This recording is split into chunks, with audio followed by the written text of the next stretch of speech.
Live in Corporate is brought to you by Pfizer. Every day, Pfizer colleagues work across developed and emerging markets to advance wellness, prevention, treatments, and cures that challenge the most feared diseases of our time. For more than 170 years, Pfizer has worked to make a difference for all of those who rely on them. Learn more at Pfizer.com.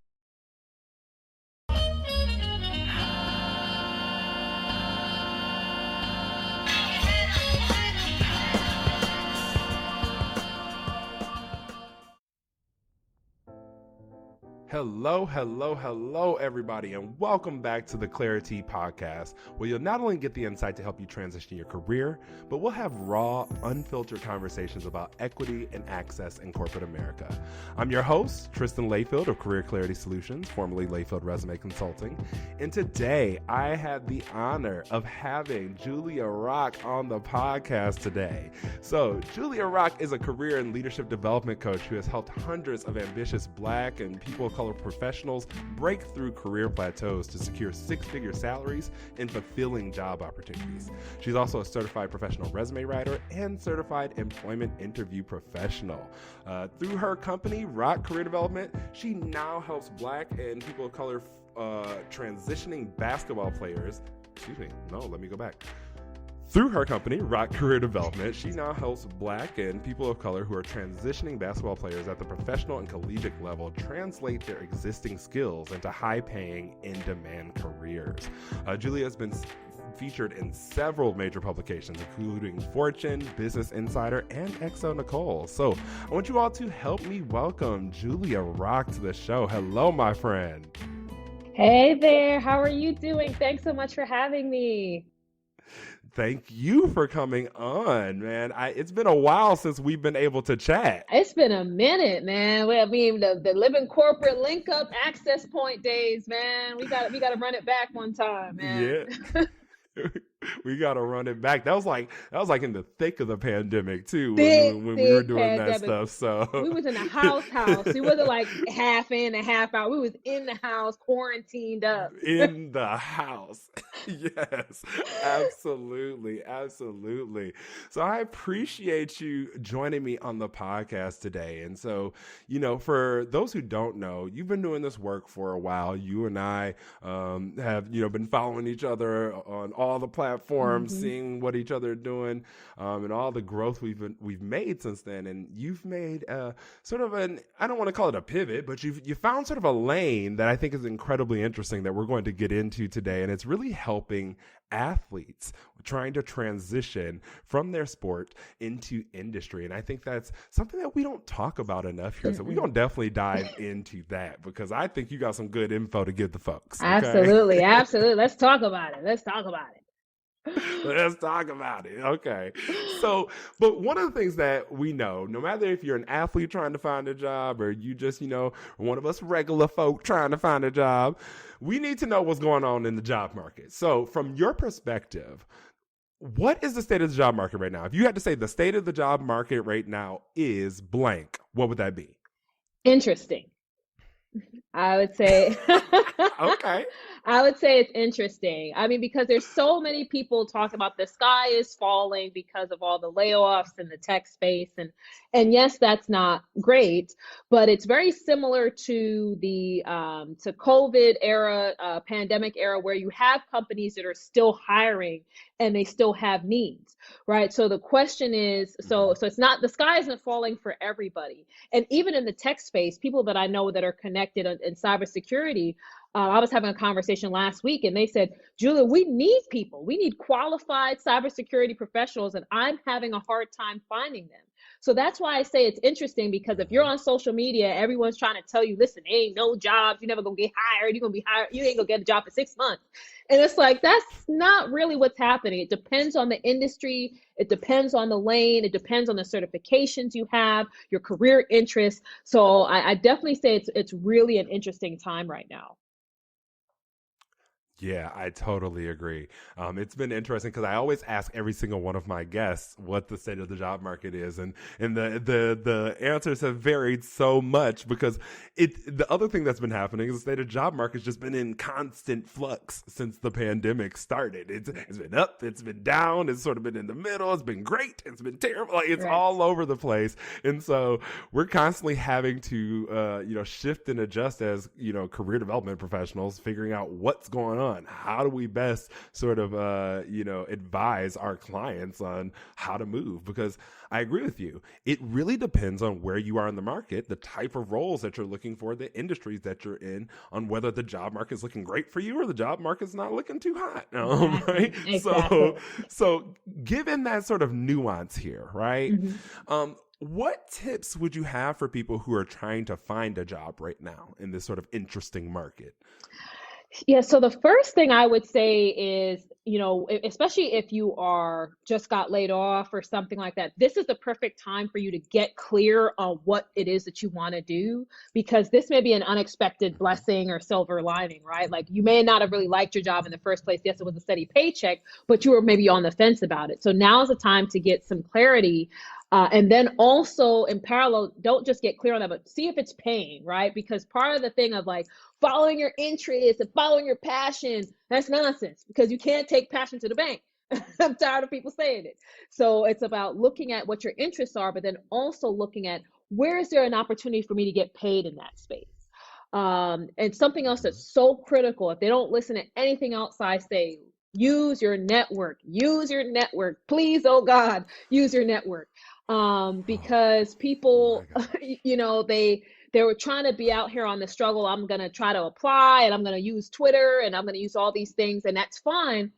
But you've got built-in connections, whether it's from church, your sorority or fraternity, it's from your sports team for the athletes that I talk to, wherever it may be, old co-workers, old managers. Use your network so that you can try to leapfrog a little bit. The other thing I would also mention, I mean, there's a list of things I could go down, but another thing is that also upskill where you can. This is a time that if you're looking for a job and the market is competitive, you've got to be able to set yourself apart in the marketplace. So if you've got some bandwidth now to get some additional skills, maybe it's not something that's super expensive, but if you have the time to do some additional courses or something, this is the time to really set yourself apart. And then lastly, I'll just say this is the time to build a personal brand. If you don't have one, if your resume's trash and your LinkedIn's trash and all the stuff online is trash, this is the time to invest in yourself and take the time to put together a personal brand story, both written and then also for you to verbally communicate to others. So having a strong resume, having a strong website, if that's the lane that you're in, having a strong LinkedIn profile where all the messages tie together so that when people see you anywhere, that they know what you're looking for, they know what value you offer, and it's very, very clear. Look, you must have been sitting in the class I taught earlier. I just came from teaching a class at Oakland Community College, career readiness, and baby, I hit on all of those points. So we are absolutely aligned. I talk about that all the time with the passion piece. Like, it's great if you have a passion for what you do in your everyday work, but the reality is that most of us are not going to be able to monetize our passions. That's just simply what it is. Now, we can monetize skill sets that we're really good at and don't mind doing. Doesn't mean we always have to be the most passionate at what we do at work. It just simply isn't the case all the time, right? And then the point about making sure you can get paid. Yeah. With the job market being the way it is right now, I think one of the good things that can happen right now is when we're trying to get that clarity, we can start searching and saying, well, what type of opportunities are they hiring for? Because you might be barking up the wrong tree right now, trying to find a job that they're not hiring for, right? So that can really help you with that clarity. And the jobs they're hiring for, they're probably more than likely going to pay for because they need those people right now. And you need to be able to negotiate when you do those things too, obviously. And then that branding piece, man, that branding and networking piece, because I think they go hand in hand. Absolutely. You don't brand with, to not have a network, right? Right. So we know that networks make you, if you get a referral from your network, you're 15 times more likely to land an interview than just applying online. Facts. Hello. Help the Why people. wouldn't we want to do that? Help the people, Tristan. Hello. Help the Look, people. I am research and statistics based. I love to pull out a number, baby. Okay, I will do it quick. So I like that is absolutely key. And then that branding piece. That's where I start all of my presentations when I'm doing these career readiness classes. Is look, you have a professional or personal brand, whether you know it or not, and you'd rather be in control of that narrative than rather having somebody else control that narrative for you. So look, you and I are absolutely aligned On the same page. On the same page. Look, okay. I love it. I love it. Now, I know that much of your work now focuses on helping athletes sort of transition into industry. And so when we're looking at the population that you really are looking to serve, those athletes, do those tips look different for former collegiate or professional athletes? Or would you say those tips are very much the same or similar? They're similar, but I think there's some additional things you can mention, especially on the clarity piece.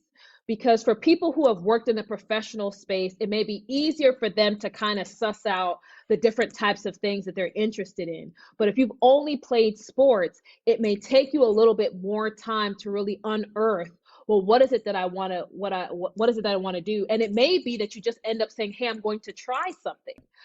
So it may be, hey, spend a little bit more time on the clarity piece. And if all else fails, if you've talked to a coach, you've talked to everybody, and you still feel like, hey, I just don't know, this is a time for you to just try something, right? And so that's what I would say is one of the things that I would mention. And then also for professionals, many professionals have like super sexy built-in networks, right? For those of us who are out here rolling up the sleeves trying to just talk to people and hope that somebody talks to us, for many professional athletes, they may have people lined up and opportunities that they could maybe walk into, but it's important for them to get good at communicating their value so that if the door is open for them, if they've got a friend, an agent, or somebody who's like, listen, you could get in, but you got to sell it. And if you don't have your value together, you could still walk in there and fumble. So it's really important to, not only have the network and know who you can use, but be real clear on how you communicate your value. And also, for athletes, it's even more important for them to think about transferable skills, right? For many people who may be looking for a job right now, they may be trying to stay in the same lane or something like that. So yes, transferable skills are important, but much more so for people who are trying to leverage their skills in sports into something else. So really thinking about, well, what makes me a good employee in this environment or a good business owner? Whether it's the leadership skills, the teamwork, the competitiveness, the strategy, all those are things that you that are transferable skills, but knowing how to message that is going to be really, really essential. So the personal brand and all those things are really important, but I would tweak and add on some of these additional things for people who have, for people who've been in the sports lane, because many of the things that professionals in the corporate space have done, athletes just haven't done. And also and even just putting a resume together, right? Get the help that you need to put a resume together, because for some of us who've been in a professional space, we could limp along and get a little something done. But if you've never done one, you've got to have the right set of eyes to help you prepare your LinkedIn profile, your resume, etc. Yeah, it takes me back to when I graduated college and I had no clue how to write a good resume or how to set up a good LinkedIn profile or how to do any of those things. Like I was struggling during those times. So I can only imagine, being in your mid-20s or close to 30 and not knowing any of those things too. It sort of feels like, oh crap, am I behind? Like, what am I supposed to be doing here, right? So I totally get it. But yeah, 100%. I think you hit the nail on the head. This networking piece is important. These branding pieces are important. And I really tell everybody, like, when you are on a job search, you are a product. And when you are a product, the way you get people to buy in is through marketing. And you need to have a understanding of your target audience before you try to market anything. And so when you're talking about those professionals having those potential opportunities on the table, they need to really understand their unique value proposition, the thing that sets them apart, the thing that's going to sell them when they walk into those spaces. And it's very similar for professionals, right? Even people who are just trying to stay in the same field, if you're in a very competitive industry, you need to know what sets you apart from everybody else, right? So Absolutely. I think those are some incredibly, incredibly great tips. Oh, Now, can I sneak in one one of the more things that thing? I think about, Can I sneak in one more thing? oh yeah, go Okay, ahead. Go so, ahead. and one other thing for sports professionals, don't feel like you have to run from sports, because it's possible for you to stay in the sports space and still do a lot, right? Like even if you're not on the field or on the court, there's still a lot that you can do in the front office and other things that will allow you to leverage new skills and could be a soft landing as you transition out. So, you don't have to run from something if it's still of interest to you. You don't necessarily have to go in the opposite direction just to say you broke away from your sport. There's plenty of opportunity for you to Yeah. leverage those skills and transfer and be off the field or off the court. Yeah, absolutely. I love that. I love that. Sort of look around where you are and see what opportunities might fit me around here, right?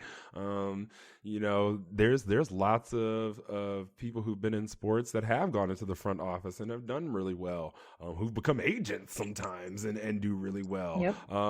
There's people who were in sports and then they became an entrepreneur and innovated in those sports in some way, shape, or form, because you're so intricately aware of what's going on in that space that you can innovate for that space, right? Exactly. So I love that idea, sort of looking around you and seeing what's available to you. You don't have to run away from the sport at that point in time, which I love. I love that.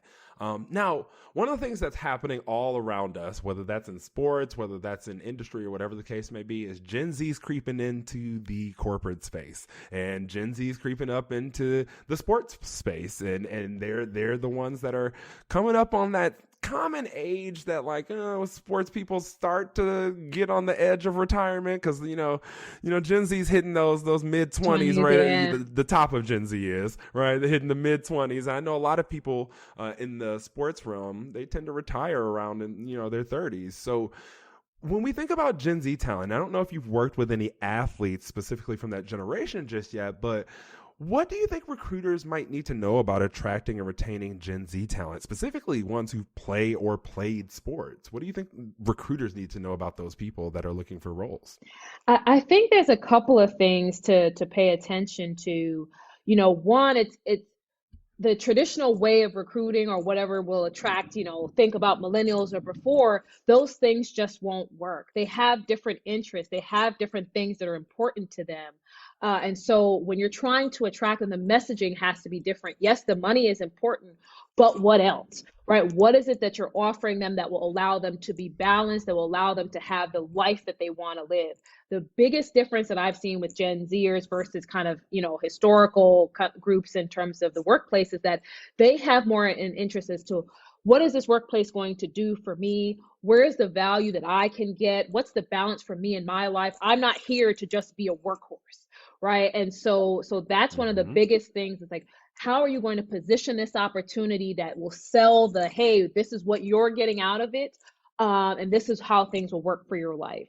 And then thinking about, especially for athletes, knowing that many of them are leveraging skills that are coming from their sport. They don't have any prior experience, but showing them that there is a place for them in that opportunity, because sometimes athletes may feel like, well, hey, can this really work for me? I don't really know, but they've got a wealth of skills that will fit for those opportunities. And if you know that your organization, because there's many organizations out there, contrary to popular belief, that want athletes because of their competitiveness and some of the skills they've learned in their sport, but you've got to position it so that athletes feel like, okay, so there is a connection here for me. There is something that will bring me in, and I can hit the ground running.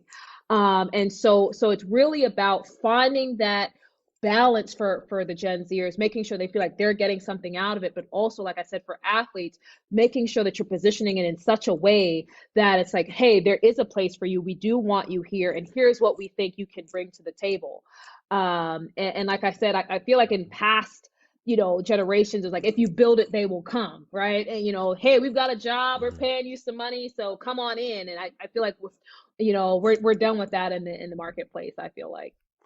Yeah. Gen Z is not a if you build it, they will come. They're if you build it, they're gonna ask, well, why did you build it? What did you build it for? What is the purpose? Is this a fit for me? How is it gonna help us? You know what I mean? I've got questions. Right. They got questions that they need answers to, and I appreciate that, because one of the things I teach all of my clients, Gen Z or not, is that the job search process is a two-way street. No matter how much companies and organizations want to sell it as a one-way street and that they have all of the power, it is a two-way street. You are interviewing and weeding out companies just as much as they are interviewing and weeding you out. And I think Gen Z might be the first generation to take that straight to heart and be like, okay, look, what are you going to do for me? Am I going to be able to show up as myself, or am I going to have to try and hide something to be here to do this little work for you that I don't even want to do, right? They are incredibly transparent about what they want, how they feel about that. And I think it's great. I think it's shifting the dynamics of how companies need to actually try to figure out their talent acquisition strategies and their talent retention strategies, because it's more than putting a ping pong table in the office and thinking that that's going to keep people. Or the pizza or the ice cream parties that they keep trying to have, like that's a retention strategy. Like, listen, those are snacks. Snacks are not a retention strategy. For anybody who's listened to this, tell your HR people that snacks are not a retention strategy. Throw it in the trash. Baby, why are we doing the same thing I was doing in first grade? Why are we having pizza parties? Right, they're about to start whipping out pinatas on people's birthdays next. It's going to be pinatas, and we out here scrambling for the candy falling out. Like, what are we doing right now? Look, the only time I want to see a pinata in the workplace is if it got a couple stacks in there. Okay? Facts. Now that might retain me. But okay, well, you've given the people some really, really good, insightful things. I really appreciate you sharing that insight. Now, one of the things that I like to do is I like to bring in a little bit of sort of the popular culture aspect of things to this conversation. I think we talk about careers in a vacuum a lot, right? But we don't always talk about them in context of, what's going on in the news about careers right now, other than the job market itself. Right. But one of the things that has been on my mind is sort of the retirement of a lot of our great athletes. We got Serena, who's like, hey, I'm going to step away from tennis right now. We got LeBron, who's been considering retirement, but is waiting to play with his sons in the league. But he's sort of 1 foot in, 1 foot out. We got Tom Brady retirement, and 6 months later is coming back. Like, we got all these retirement things happening. Yeah. Look, oh my gosh. Let's not get started into that, because I'm going to turn into media takeout in the shade room in about 5 seconds. But one of the articles that I pulled and sent over to you was actually from a senior editor at LinkedIn News, Joseph Millard, who wrote The Next Play: How Pro Athletes Find Their Post-Retirement Careers. Yep. And I pulled this article, obviously, because this is sort of the lane that you exist in, but he wrote this not too long ago. And it really brought up those thoughts about athletes retiring. And one of the things that he did for me is sort of put into perspective a couple of things, right? When we talk about conversations about athletes retiring, we're usually focused on the superstars, the people I named, the Serenas, the LeBrons, the Tom Bradys, right? All the household names who hang it up way late in their careers compared to many of the other athletes, right? They'll be in their late 30s, early 40s before they're hanging up, I wanted to say cleats, but everybody ain't got cleats in sports. So, whatever it is that jersey, something, racket, something. It's something like that. But what about the others, right? There's tons of people who play sports who aren't household names, and many of them tend to retire in their under 30, usually right in their early 30s at the latest, right? So when we talk about these people, these are the people that you are encountering on a regular basis. So first, let me ask you, you had to step into this gap for some reason. Have athletes sort of been in this space where they haven't had too many people helping them with this type of transition, and they've just had to be sort of figuring out on their own? Or what guided you to step into this gap? Because there's clearly a reason. Yes. So interestingly enough, I was still doing corporate coaching last year, and one of the ladies I was coaching, her brother had played in the NBA and had played overseas, and so she's like, "Hey, can you help my brother find a job?" And I had never worked with athletes before, but he and I were able to work together, and then and he was able to get into a job. And I thought about it, and I said, well, he can't be the only one. So I was happy for him, but then it was like, but he can't be the only one. And as I looked around, I realized there weren't a lot of people who are actually doing this work. They have some agencies, but for many of the agencies, it's primarily white people who are doing it. And so, or it's just, and there's some former athletes who are helping from a life transition. But in terms of truly career space, there weren't a lot of folks who were helping. And I thought, what about all of those athletes who don't have those endorsements, who don't have those opportunities? Where are they getting the support to transition? Because, for most of the college athletes, they're not going to go on to play pro. I think it's 98 or 99% of all these athletes are not going to play pro. So they have to have a game plan after sports. And so, and after they leave school, many of them are dealing with a loss of identity, loss of kind of purpose and direction, because all they've done is play sports. And then, like I said, for those who were fortunate enough to make it to being a professional, if you don't have any sort of safety net or guidance or anything, you're just kind of blowing in the wind. And so for me, when I started to look around the industry, I'm like, there's just not enough people who look like me and who look like the athletes I want to serve who are doing this work. And that's why I got into coaching many moons ago, was to help people who look like me on the corporate side. And so now that the space has a lot more people who look like us, I'm happy about that. But I said, okay, well, now there's a time for me to go into a sector of the market that has a need still. And that's how I found this space. The Antigen podcast returns with a 3-part miniseries spotlighting maternal immunization. When it comes to vaccine development, there's been a shifting paradigm. Help protect pregnant women and their infants through research rather than from research. Join us this season to dive deeper into this topic, the history, challenges, innovations, and exciting developments to come. Subscribe and listen to The Antigen, powered by Pfizer, on your favorite podcast app.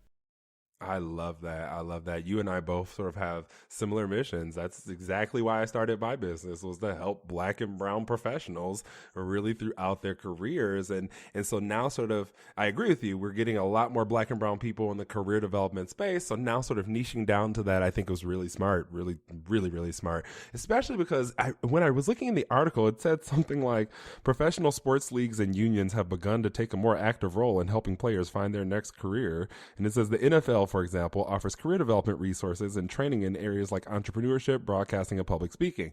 And I just found that so interesting. It's like they're starting to take a more active role in helping them. I'm like, these leagues have been here for decades upon decades. What have they been doing? These have always been incredibly finite careers for people, right? These careers end at a certain point in time. And oftentimes they can end very abruptly for a lot of people, right? So what have these spaces been doing? So I guess that definitely pointed out the need for somebody to be in this space, especially for Black and brown people, seeing as in many sports, we tend to dominate professionally in those sports. I'm going to call it. Right. Let's be honest right now. It's a fact.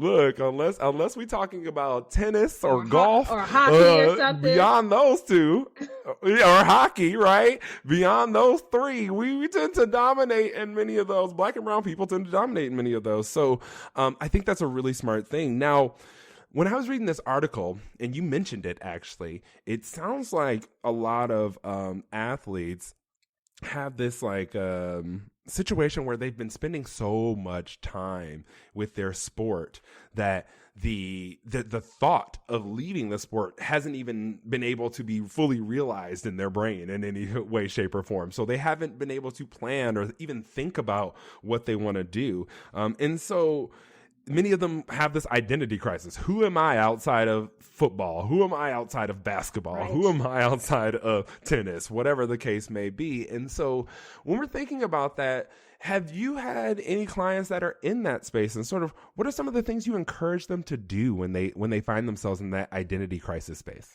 Yeah, so I try to take them back a little bit. So, well, first I ask them to describe themselves and see, okay, how can they describe themselves without mentioning their sport? I ask them to look at some of the qualities that they have. So not mentioning anything external to them like their sport. It's like thinking about who you are. What do you like about yourself? What are the skills that you like using? How would you describe yourself? How would your friends describe you? And then I also start to take them through, to think about, were there career opportunities that ever appealed to you? Because yes, you may have wanted to play sports, but there's some athletes that I've talked to, like, yeah, when I was a kid, I thought about being a fireman, or I thought about being a so-and-so.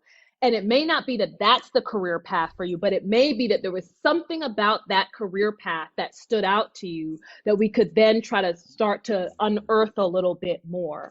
I also just ask them, what do you spend your time looking at, reading, spending time with friends about, talking to your family about? What do people come and ask you questions about?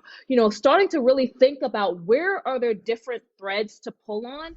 Because if all you've done is focus on sports, you may not have any internships, you may not have any jobs. So a lot of the traditional stuff that you could use in terms of corporate professionals may not be there.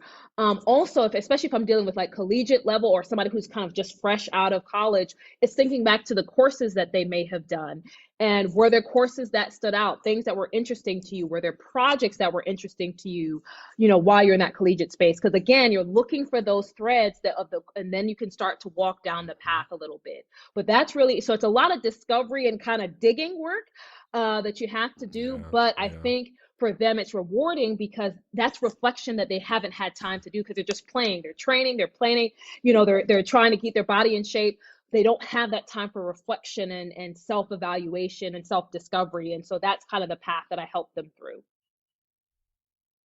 I love that. I love that. That's very similar to a lot of the clients that I work with when they don't know what they want to do at all. I take them down some similar pathways, and I think it's really funny because I was actually having a conversation with my best friend right before we got on this this recording, and I was saying that some of the things that I'm seeing in this article that a lot of the athletes are struggling with, I'm sure to them feels like it's unique and solely to them, and there is some aspects that are unique and solely them, but there are some things that I thought that were just like really sort of universal across the board. There are a lot of people whose identities are caught up in certain things, right? You worked in this certain field for so long and got laid off, and now you just don't have any direction in life because your career has been that for you for so long, or your goal has been to go through school and get a PhD, and so you've just been so focused on education and getting through school, and now you got the PhD and you reached now this what? major accomplishing goal. Now what do you do, right? Like these are things that I think are incredibly common outside of sports, but sports is a very unique lens for this to be happening in because it has such a demanding time requirement that doesn't allow a lot of the exploration or the understanding of self that other spaces might have allowed during that time, right? Exactly. And so it's just very interesting that I just see such the relation between them and other job seekers, and it's to tell you all, if you're an athlete listening to this, it's not so much different for some of the other people that you might be knowing. Because I know one of the things they mentioned too was like, one of the athletes was talking about retiring, and they're like, and they look at their peers and their friends who've gone to school and gotten degrees, and they're an accountant and supply chain manager and marketing, and they're moving on to another chapter, and they're just sort of comparing themselves to those people. And I'm like, well, you have a very unique, different set of situations, but I can guarantee you those people are comparing themselves to somebody else too and feeling inadequate and like they aren't enough or they're not where they should be. These are all incredibly common situations. So I'm just saying, athletes out there, don't feel alone. Like literally, sometimes talk to the people who haven't been athletes. They probably can tell you they felt some of those same feelings. Exactly. And sometimes hearing that can just make you feel better, right? Right, like we're all in this same boat together. We're all on this struggle, and that's why part of the reason, like, I use social media for my business and to connect with folks, but I hate it sometimes because it creates this comparison situation where, because everybody's life on Mm-hmm. social media is great, right? Like everyone's making a gazillion dollars. They're hanging out on yachts with Diddy on the weekends, right? Like it's just everybody's life is amazing. And it's like we all know it's not like that. But again, it looks like everybody loves their job, they love their spouse, they love their dog. Like it just seems like everybody's loving their life. And the truth is, for so many people, they're struggling, but we're in that comparison page looking at, okay, their life looks perfect, what's wrong with me? And so like I just had to get on my social media soapbox. Like social media is smoke Look, and mirrors, y'all. It's smoke and mirrors. social media has been a point of contention for me for a long time. It is absolutely useful. I understand its purpose. I know how to use it well, but there are points where I just have to take a break. It's too much for me. And I just recently came off the heels of a break because of exactly what you said, that sort of insight into the perfect pieces of people's lives, which sometimes aren't even real, let's be honest. But into the perfect piece, don't let me get dragged on the internet, but the perfect pieces of people's lives, it can make you feel some type of way, right, even when you're cognizant of the fact that many people put on a facade for the internet. So, athletes, if that's the case, look, you and I are together. I take a break from that stuff all you have to for your mental health. For your mental health. Yes. And I think that that's important also from a mental health perspective, because for many athletes, mental health is something that we don't talk enough about, because it's always about their physical readiness and their performance. And especially when you're in that transition space, you get hit from a mental perspective, because again, you're that sense of loss of identity and so forth. And then that comparison piece just compounds on. And so, we have to keep mental health in focus with a lot of this as well. Yeah, and athletes are always taught to push through, right? Push through the pain and push through this and the grief, because you lose family members or lose this, but you got to play a game that night. And so the lessons that athletes are taught is often to just push through whatever is going on, when in reality, now at the end of their athletic career, a lot of those things are come rushing back too. The things you weren't able to deal with. And so mental health is absolutely an important factor for everybody, but I could totally see with athletes that being such a large factor into what's going on here. Now, my last piece about this, you work with athletes in this space and transitioning all the time. What are some of the common things that you see athletes transition into? What are some of the common skills you see athletes utilize to really make their transitions? There's some things that called out in the article, but I like to hear from practitioners themselves, because this was just based on some LinkedIn data. But sometimes when we're on the ground, we see some different stuff. So what do you see? Yeah, so I've seen a couple of different things. So one is, and I saw the article, sales is truly one that actually it is very accurate, because it's, with sales, you have the opportunity to leverage a lot of the background that you have in terms of competitiveness and persistence and drive. But then what I also see, a lot of my clients have wanted to stay in the sports space. So some of them have wanted to go into coaching. They wanted to go into player development, scouting, and that kind of thing. So not even necessarily front office, but still staying very close to the players. And then some of the ones that I work with, they also have gone into entrepreneurship. So they are looking for my advice. So sometimes they may have been thinking about, well, I want a job. And then perhaps they thought about it a little bit more and said, hey, I want to start my own thing. I want to leverage the skills that I have to start my own thing. And so those are the three kind of main ones. And as well as some folks have gone into marketing as well, because they've been able to they may have had a different skill set. They may have had a school background, and then just honing certain skills while on the field or on the court, that has helped as well. So sales, marketing, entrepreneurship, and then I lost the one that fourth one that I had. But there's a couple of different coaching and staying close to the sports space. So there's a lot of opportunity there for athletes, but those are some of the main ones I've seen. Yeah. I've worked with a couple of athletes too. Actually, I'm about to leave here and work on a resume for one that I've been working with, and he is a former NFL player, and he's in sales, and he's killing it in sales. I mean, this man's coming back to me I mean, killing it. The skill set is incredibly transferable, right? And sales in and of itself is just a competitive industry. And so it sort of ignites something I see in a lot of athletes because of the translation of the competitiveness there. And he is a beast. I've been working with him since I started my company in 2017. I mean, this man comes back to me about every 6 months to get his resume updated because he's getting promoted or he's getting a new job and he's getting hired. I'm like, dude, you are out here killing it. So I 100% agree. I love it.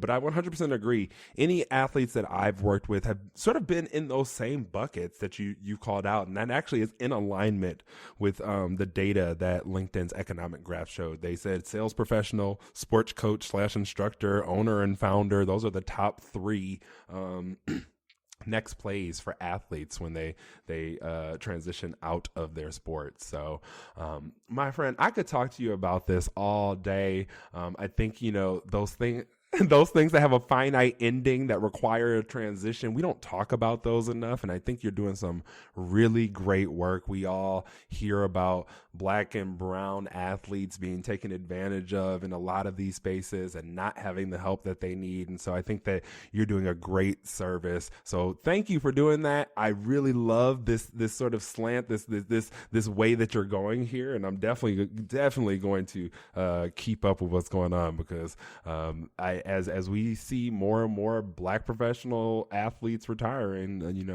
we need a Julia Rock in there to guide them around on the right path.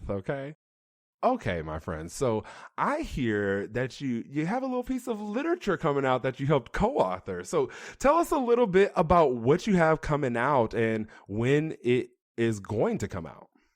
Yeah. So I actually did co-author the book, The Six-Figure Athlete. And really the book is about, with co-authors coming in to share how athletes can turn their skills into cash, especially for athletes who are leaving their sport and maybe they don't have all the endorsements or all the money coming in. So these are key strategies to help them be able to monetize their skills. So I'm really excited about this project. It actually drops on December 14th. So really excited. But the good news is you can pre-order it right now. The link is available. It's rockcareer.com/SFA book. So really excited about it. But it's really about empowering athletes to kind of get money in their own hands so they can kind of secure their own future after they leave their sport. I love that, man. People contributing to books. I'm here for it. I'm always trying to encourage people to read a little bit more anyway. Okay. So y'all heard it here first. The book is going to drop. She is a co-author. You can find the link in the show notes. So make sure you go and pre-order that book. It's this right around the holiday time, y'all. So pre-order that book for the athlete. Okay, the athlete in your life. Go ahead and get that order for them, so that way they can get these tips because you want them to have a nice long career after they're done with the sport. So, Julia, you out here doing the people's work, my friend. Thank you. Doing what I can out here in these streets. I'm just trying to be like you, right? So trying to serve the people. No, don't be like me. Don't be like me. Be like you, because look, we need a diversity. We need diversity in the people out here. Okay, we don't need no more Tristans. So, but congratulations on co-authoring the book, my friend. I can't wait. I'm going to order it myself. Like I said, I have a couple clients who are athletes too. So this is going to be really useful information for me to sort of pass along to them and tell them to pick a copy up of. So check it out in the show notes and let me know what y'all think. Let's start a book club or something. Okay. Okay. Let's do it. First book, Six-Figure Athlete. Look. I love it. Well, okay, go ahead and check it out, y'all. Okay, we're going to go ahead and wrap up here. Thank you so much for all the knowledge that you dropped today, my friend. I appreciate you coming on the pod. We will definitely have you back on again. I think I want to get a couple people on here so we can have multiple people and have a conversation on some things. So don't be surprised if I'm in your inbox asking for more of your time. Okay. That's all right. Come on back. I'd love to be back. Thank you. Now tell people where they can find you on these internet streets. Yes. So I'm pretty consistent. So from a personal side, you can follow me at the Julia Rock on Facebook, Instagram, and Twitter. And then from a business perspective, at Rock Career on Facebook, Instagram, and Twitter. Okay. So super, super easy, super consistent. Okay, perfect. Well, you heard it here. Go follow her, go engage with her. We'll also put all of her information in the show notes. So, once again, thank you, Julia, for joining. And until next time, everybody, take care. We'll talk to you soon.